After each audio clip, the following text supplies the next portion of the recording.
Well, ceramic coating is basically a hardener that hardens your paint in order for preventing scratching. So basically, most people are more used to a wax that actually lasts 3 to 5 months.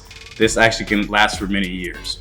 Ceramic coating actually hardens your paint, so it makes it a lot harder for the vehicle to get scratched. It also makes it hydrophobic, so nothing sticks to the product itself. Everything runs right off. It's a lot easier to wash and maintain. Most people get ceramic coating in order to keep the vehicle looking brand new.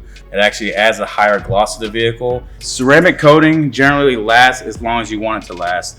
We have coating starting off at 6 months longevity all the way up to lifetime longevity. It's all depending on how many layers of ceramic coating is applied to your vehicle. For instance, a 2-layer process is a 3-year warranty, 3 layers is a 5-year warranty, and it's all depending on how many you actually stack up to actually harden your paint. The more layers, the longer it lasts.